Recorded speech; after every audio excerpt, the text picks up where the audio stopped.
Selamat hari Sabat, saudara yang kasih dalam Tuhan. Semoga kita semua dalam keadaan sehat. Dan Sabat ini adalah satu sukacita oleh karena kita masih bisa mendengarkan firman Tuhan.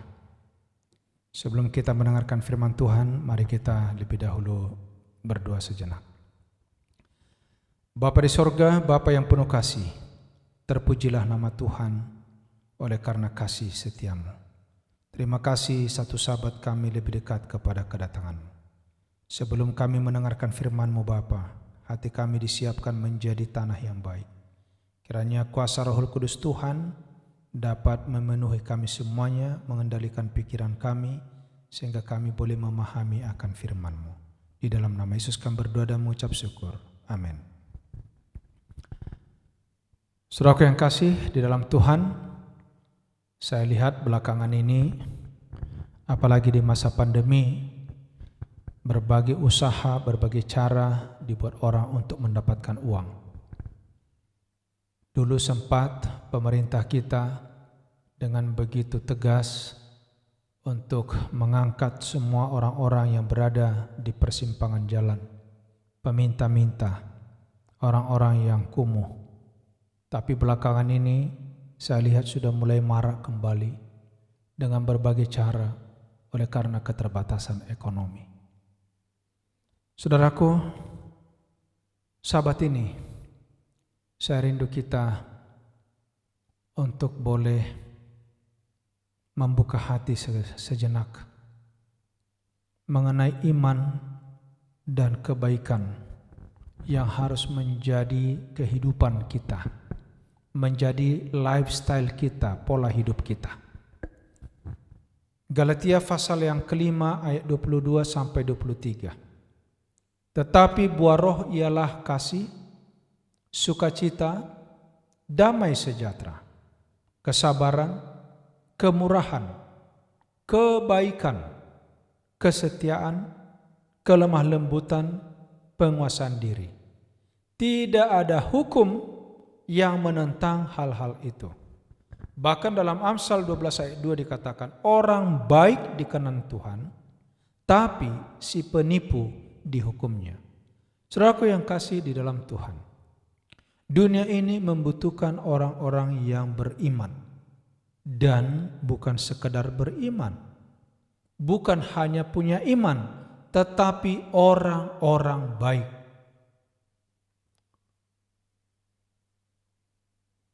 Merupakan satu panggilan kudus bagi kita sebagai orang yang percaya. Dalam Kebahagiaan Sejati halaman 108,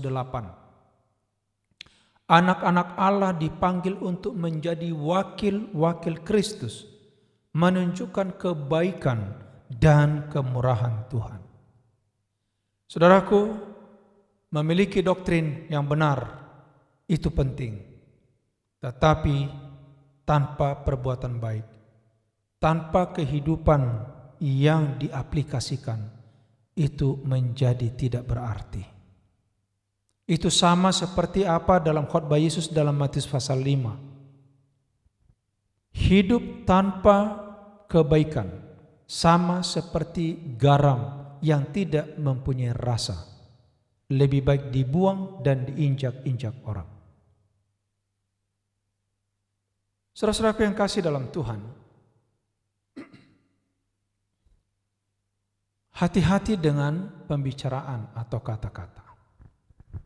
Pekerjaan Tuhan ditimpangkan dan Allah tidak dihormati karena salah memakai talenta berbicara. Kecemburuan, sangka-sangka jahat, dan kekikiran yang disimpan dalam hati, perkataan yang menunjukkan kerusakan dalam hati, pikiran yang jahat, ucapan yang jahat dimanjakan oleh banyak orang yang menyebut namanya Kristen. Dan orang-orang ini, saudaraku, jarang menyebutkan kebaikan, jarang menyebutkan kemurahan.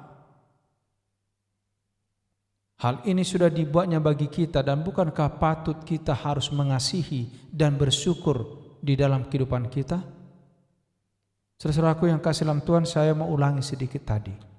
Ada orang sekarang ini yang salah menggunakan talenta mereka berbicara. dituangkan dalam tulisan. Apa yang mereka lakukan? Pikiran yang jahat, ucapan yang jahat. Dan bukan hanya itu, orang-orang ini jarang berbicara mengenai kebaikan.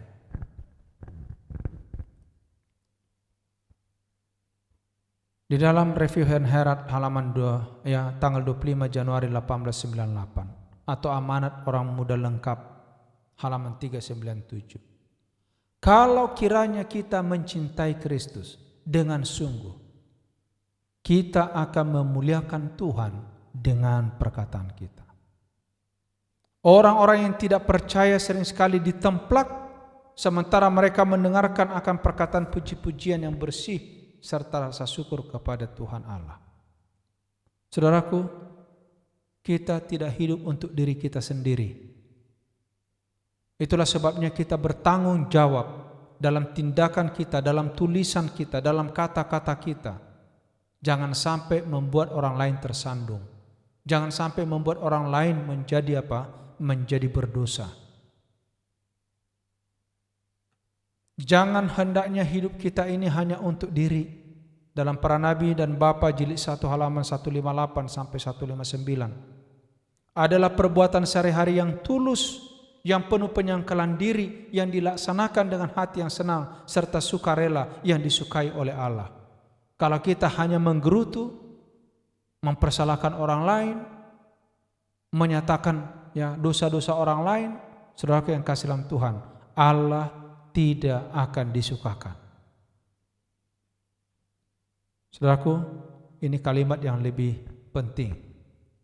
Perhatian yang sedikit, kesopan santunan yang sederhana, dalam hal yang remeh, memberikan pengarahan yang besar terhadap kebahagiaan hidup dan sebaliknya. Mengabaikan hal-hal tersebut memberi pengaruh yang besar terhadap penderitaan manusia. Saudaraku yang kasih, kalau kita tidak membiasakan memberikan perhatian, kesopan santunan, sekalipun itu sederhana, saudaraku yang kasih, itu bila diabaikan akan membawa dampak penderitaan yang besar kepada manusia.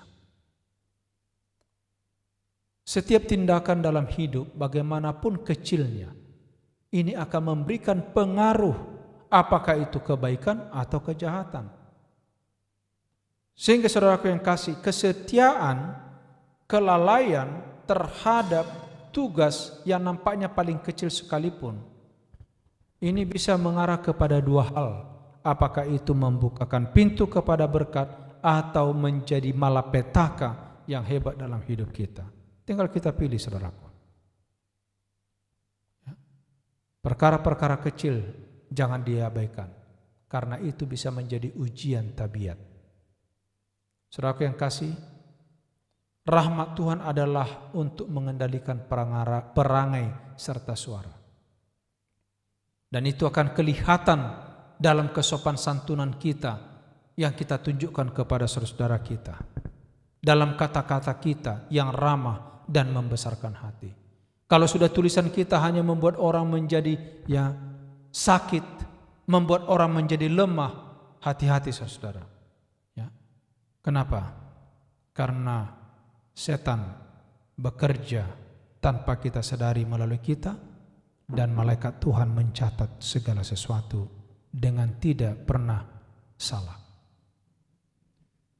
Dalam membina kehidupan abadi halaman 70, kehidupan ini menghembuskan wewangian yang harum semerbak yang naik kepada Allah sebagai wewangian kudus. Apa itu? Yaitu kasih yang ditunjukkan dalam kebaikan hati, lemah lembut, panjang sabar, dan tahan menderita. Jadi kalau kita ini memiliki kebaikan hati, kelemah lembutan, panjang sabar, dan tahan menderita, ini akan naik ke sorga seperti wewangian yang harum semerbak, wewangian yang kudus di hadapan Tuhan. Saudara-saudaraku yang kasih, tidak ada artinya kita memiliki catatan di dalam buku catatan gereja, nama kita tercatat di sana, kalau kita tidak memiliki ketaatan kepada firman.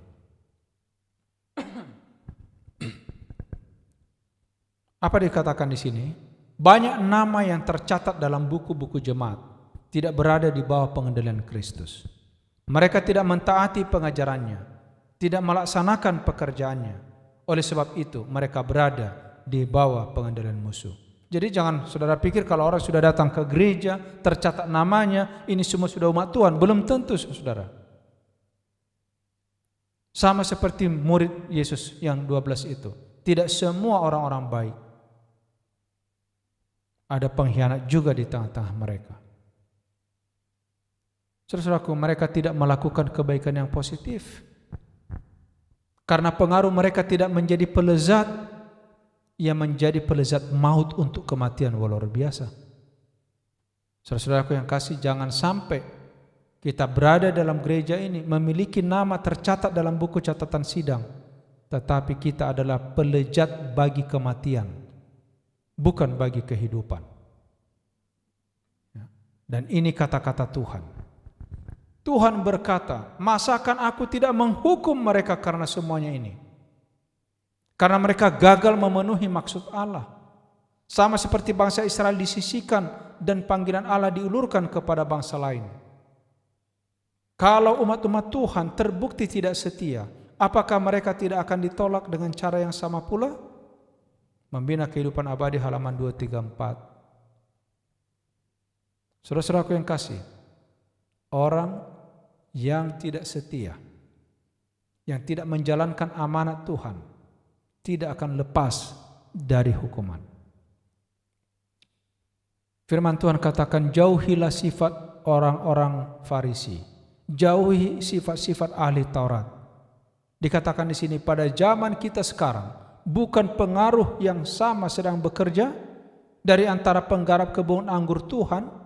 Bukankah banyak orang yang mengikuti langkah-langkah para pemimpin bangsa Yahudi? Dari banyak mimbar di jemaat-jemaat diajarkan bahwa hukum Allah tidak mengikat mereka. Tradisi manusia, upacara-upacara, kebiasaan ditinggikan. Sekarang mulai keangkuhan, merasa puas terhadap diri sendiri sebab pemberian Allah dipelihara. Sementara tuntutan Allah tidak dipedulikan. Hati-hati saudaraku. Ya, Tuhan mengingatkan kita hari ini, jangan sampai kita bangun keangkuhan, rasa puas diri dengan apa yang kita dapat dari Tuhan, sehingga kita bebas melakukan yang tidak Dia kehendaki. Manusia dalam ukuran sorga, saudara. Nilai seorang manusia diukur di sorga sesuai dengan kemampuan hati untuk mengenal Allah. Bukan karena keperkasaan, bukan karena kekayaan, bukan karena kehebatan, tidak. Tetapi dikatakan kemampuan hati untuk mengenal Allah. Saudaraku, saat ini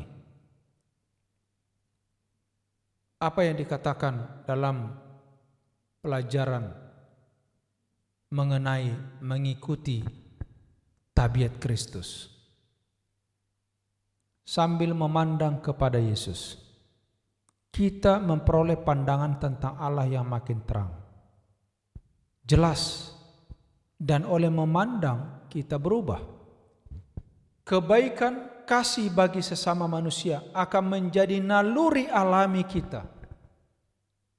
Jadi saudaraku yang kasih, merupakan bukti bahwa kita ini sudah memandang kepada Kristus. Kita akan dipadukan secara alami menjadi satu kehidupan. Pola hidup kita adalah menjadi naluri alami kita mengasihi dan berbuat baik. Saudaraku, iman bukanlah sekedar pengakuan. Sekedar mengaku beragama memang banyak sekali, tetapi sedikit bobotnya. Kita dapat mengaku sebagai pengikut Tuhan, tetapi hal ini tidak akan membawa kebaikan apa-apa kepada sesama manusia kecuali kepercayaan kita ini dilaksanakan dalam kehidupan kita sehari-hari. Jadi saudaraku yang kasih dalam Tuhan, perbuatan tingkah laku kita jauh lebih berkuasa berkhotbah daripada kata-kata. Itu sebabnya dikatakan di sini, pengakuan kita boleh setinggi langit, tetapi itu tidak akan menyelamatkan baik diri kita maupun orang lain, kecuali kita ini adalah orang rohani. Sebuah teladan yang benar akan lebih banyak bermanfaat bagi dunia ini daripada pengakuan. Jadi saudaraku, ada yang sekarang saya sering sekali dengar bla bla bla bla. Saya begini, saya begitu, saya begini dulu begini dan begitu. Saudaraku kasih, itu tidak perlu pengakuan itu kalau tidak ada kehidupan yang membicarakannya, yang menyatakannya. Sebuah teladan yang benar, itu yang dituntut oleh Tuhan. Itu sebabnya pada waktu Timotius diajak untuk melayani oleh Rasul Paulus, apa dikatakan? Jadi teladan dalam perkataanmu, jadi teladan dalam tingkah lakumu, jadi teladan dalam kasihmu, jadi teladan dalam kesetiaanmu, jadi teladan dalam kesucianmu. 1 Timotius 4 ayat 12. Dan panggilan buat kita pada hari Sabat ini, marilah berbuah, saudara. Bukan hanya sekedar pengakuan. Pengakuan itu sama seperti pohon ara yang penuh dengan daun yang diceritakan di dalam perumpamaan Tuhan Yesus. Pada saat orang melihat, bahkan Yesus melihat, di saat dia lapar, dia mengharapkan sesuatu, tapi setelah datang ke sana tidak ada apa-apanya. Dan itulah sebabnya Tuhan mengutuk pohon ara itu. Saudaraku, orang yang tidak berbuah, yang hanya penampilan, yang hanya pengakuan, bagi Tuhan lebih baik tidak ada, karena dia tidak membawa orang kepada keselamatan. Inilah yang ditulis dalam Lukas 13 ayat 6 sampai 9. Lalu Yesus mengatakan perumpamaan ini. Seorang mempunyai pohon ara tumbuh di kebun anggurnya. Ia datang mencari buah pada pohon itu, tapi tidak menemukannya. Lalu berkata kepada pengurus kebun anggur itu, "Sudah 3 tahun aku datang mencari buah pada pohon ara ini, dan aku tidak menemukannya. Tebanglah pohon ini. Untuk apa ia hidup dengan percuma?"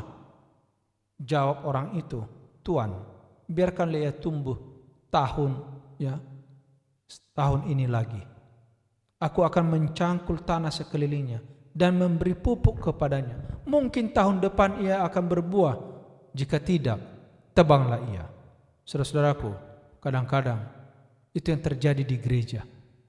Ada banyak orang yang hanya tahu bicara, tahu berkomentar, tahu mengkritis, tetapi tidak berbuat apa-apa. Dengarkan firman Tuhan ini sekali lagi. Biarkan dia tumbuh tahun ini. Aku akan mencangkul tanah sekelilingnya dan memberi pupuk kepadanya. Mungkin tahun depan ia akan berbuah.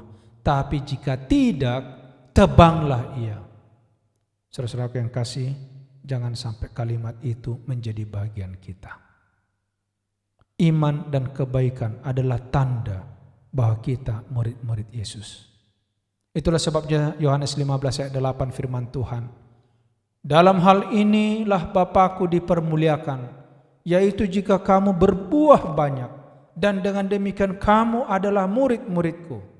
Jadi kalau kita tidak berbuah banyak, kita bukan umat Tuhan. Karena orang yang memiliki kebenaran, memiliki firman dalam hidupnya, mereka adalah orang yang berbuah. Saudara yang kasih dalam Tuhan, sekali lagi, doktrin ajaran itu penting. Tetapi itu tidak berarti bila kita tidak berbuat. Mari kita rubah sekarang kita punya pola hidup. Jadikan Yesus di depan menjadi panutan teladan kita. Perkenalkan Yesus dalam kehidupan kita melalui tindak tanduk dan kata-kata kita. Sehingga orang melihat, oh inilah Dia yang kami cari. Inilah Allah yang harus kami sembah. Jangan sampai seperti kata-kata Yesus kepada para rabi, para imam, ahli-ahli Taurat, orang-orang Farisi. Celakalah kamu, hai ahli Taurat, orang Farisi dan orang munafik. Saudara-saudara yang kasih dalam Tuhan, buang kemunafikan dalam beragama. Apa itu? Harus sama apa yang kita ucapkan, apa yang kita imani, dan apa yang kita lakukan. Sehingga orang akan melihat, bukan karena keperkasaan kita, bukan karena kekuatan kita, orang akan rindu bertemu dengan Yesus oleh karena kehidupan kita. Saudara yang kasih, saya percaya. Sekali lagi, dalam Yohanes 15 ayat 8, dalam hal inilah Bapa-Ku dipermuliakan, yaitu jika kamu berbuah banyak, dan dengan demikian kamu adalah murid-murid-Ku, kata firman Tuhan.